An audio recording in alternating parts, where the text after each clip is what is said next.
hapon po sa bawat isa. Pinakikiusapan po ang lahat na tayo po ikaw muna. Sa ilang minuto po, tayo po ay magsisimula na sa ating pagsamba. Ayan, inulit po na tayo po ay humanap na ng pinaka-comfortable po nating upuan. At meron po tayong pwedeng magamit na CR dito po banda sa right side po natin, sa likod po. Ayan. Lahat po ba ay mayroong upuan? Ayan, sa ilang minuto po tayo po ay magsisimula. Salamat po.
Dan!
Panginoon. At binigyan na tayo ng magandang panahon. Tapos po, naganap po itong gawain na po na mag-fellowship po tayong lahat. And then, sa HOA po, nagpapasalamat po kami sa tulong na binigay nila po sa amin na maggawain po dito. Salamat po. Pagpalain po ng Lord ang buhay nila. At syempre po, salamat po sa aming mga first-timer na naririto. Palakpakan niyo po ang inyong mga sarili. Yan, tunay nga po na maranasan niyo po ang dakilang pag-ibig ng ating Panginoon sa hapong ito. Tayo pong lahat ay tumayo at tayo po'y magsisimula na magpuri, magpasalamat sa ating Panginoong Diyos. Sabi po dito, sa Romans 5:8, sabi po niya dito, ngunit ipinagdama ng Diyos ang kanyang pag-ibig sa atin nang mamatay si Kristo para sa ating tayo'y makasalanan pa. So, di ba? Tunay nga na napakabiyaya at napaka-mapagmahal ng Diyos sapagkat ibinigay niya si Kristo para sa atin, para magkaroon tayo ng kapatawaran, kalinisan ng ating mga kasalanan. Salamat sa ating Panginoon. Bigyan natin ang malakas na palakpakan natin, Diyos. Yan, tunay nga na yung kabutihan ng Diyos sa atin na ibinigay si Kristo, ano ba yung dapat nating ibalik sa ating Panginoon? Di ba? Yung araw-araw na may buhay tayo, araw-araw na may lakas tayo, ano yung may babalik natin sa ating Panginoon? Katulad ng ginawa po natin ngayong hapon, kundi ang magpasalamat, ang magpuri, at itaas ang dakilang pangalan ng ating Panginoon Jesucristo. Yan ang mga anak ng Diyos na magpuri sa hapon ito. Galak na po ba kayo magpuri sa ating Panginoon?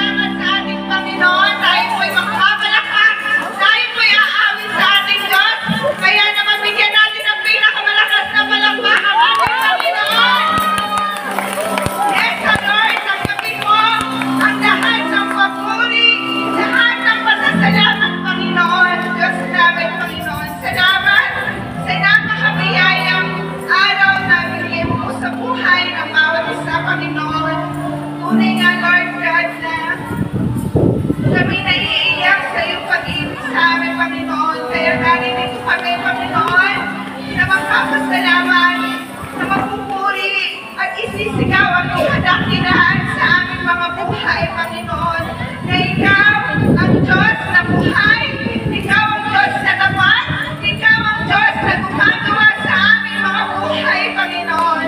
Salamat, Lord God. Salamat, Panginoon. Minsan pa sa aming paglapit sa hapon ito, Lord, narinig ko ang aming mga puso, ang aming buhay, ang aming isip, Panginoon, na kung may nakita ka, Lord, na hindi maganda, na aming nagawa, Panginoon, na hindi nagbigay kalukuran, Lord, patawad po sa lahat ng aming mga pagkukulang at kasalanan.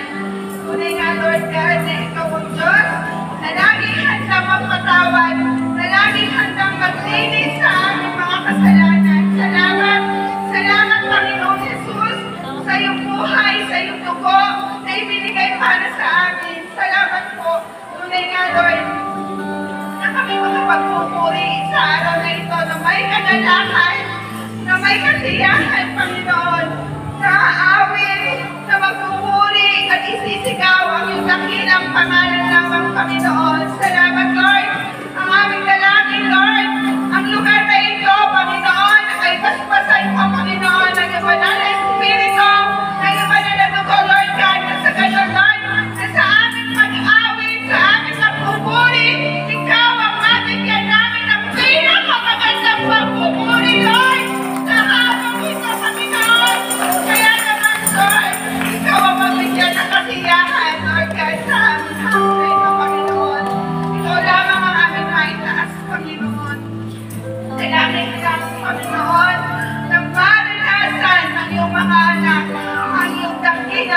pag-ibig sa araw na ito, Lord God, na tunay nga, Lord, na ikaw lamang ang aming isisigaw, na ikaw, Jesus, ang buhay na Diyos, na hindi kailanman na magbabago, na hindi kailanman na iiwan kami, Panginoon. Salamat, Panginoon. Tunay nga na maranasan namin ang presensya sa hamon ito. Kaya naman, ang lahat ng anak ng Diyos na handa na magpuri, handa na magsigaw ang pangalan ng Diyos at ganak na bumawi sa ating Panginoon. Pumayag pa at nagsabi na,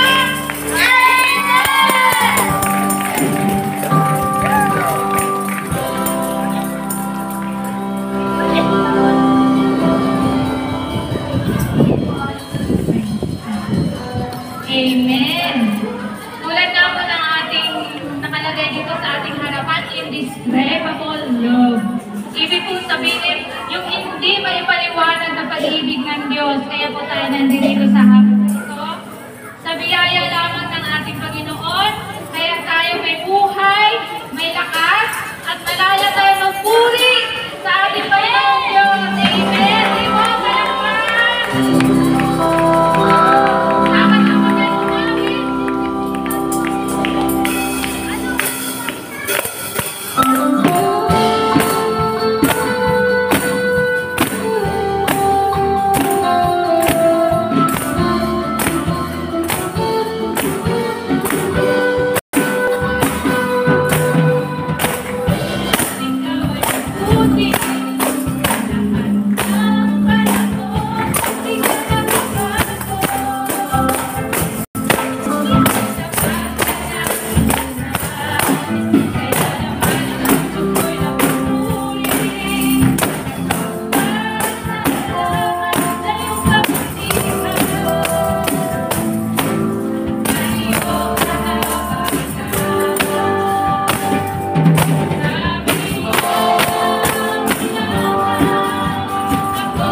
malayang sumayang lumipad sa presensya ng ating Panginoon.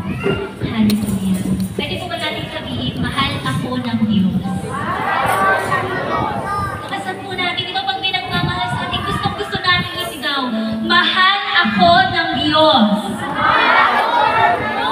At syempre, i-share din po natin, sabihin natin sa katabi natin, mahal ka ng Diyos, kapatid. Ayan, diba? Ano po yung pakiramdam natin sa tuwing may nagsasabi at nalalaman natin, merong nagmamahal sa atin. Di ba po napakasaya sa pakiramdam? Amen po ba mga kapatid? Nandiyan pa po ba ang mga anak ng Diyos? Amen! Hallelujah! Tuloy nga po na sa hapong ito, hindi lamang po ang Diyos ang sasabihan natin ng mahal natin siya, ay hindi lang ang Diyos ang masasabing mahal niya tayo, kundi tayo rin po, pwede din po natin sabihin sa Diyos, mahal natin siya sa pamamagitan ng ating pag-awit. Kaya po sabi po sa awitin, kay buti-buti mo, O Diyos. Napakarami po hindi magagandang bagay na nababalitaan natin. Tama po ba? Di ba po sa paligid, sa balita, napakarami po mga hindi masyadong magandang pangyayari. Pero sa hapon po ito, sa kabila po ng lahat ng mga pangyayari yun, ipapaalala ng Diyos na meron tayong mabuting Diyos ng ating mga buhay. Amen po ba? Isa nga po palakpak sa mabuting Diyos ng ating mga buhay. Nakagaano man po, kasama o hindi gaano kaganda yung mga pangyayari na nakikita po natin, mananatili po mabuti ang Diyos sa mga taong nagtitiwala at kumikilala sa Kanya. Kaya po sa hapon ito, awitin po natin, isipin po natin, ano po yung mga kabutihan ng Diyos. Unang-una po, tayo po ay may buhay. Taas nga po ang kamay ng may mga buhay sa hapon ito. Ayan! Diba? Napakabuti ng Diyos, may buhay po tayo. Meron po tayong hininga na taglay-taglay. Bukod pa po yung mga pagpapala ng ating Panginoon. At alam niyo po, ano pa yung isang mabuti sa ating Diyos? Ano man po ang ating kalagayan, kaya tayong mahalin ng ating Diyos na buhay. Amen po ba? Amen! Kaya po sa hapon ito, mga kapatid, sama-sama po nating awitin ang kabutihan ng Diyos sa ating mga buhay. Mga ba, malapit po kami sa iyo sa hapon ito. Buksan po ang iyong mga pusong isipan sa iyong kabutihan sa amin. Sa bawat araw, sa bawat sandali ng ating mga buhay. Teach our hearts to see your goodness, your love, your gratefulness sa aming Panginoon. Hallelujah. Pararangalan po natin ang Panginoon. Kabuti-buti mo, Panginoon, sa lahat ng oras, sa bawat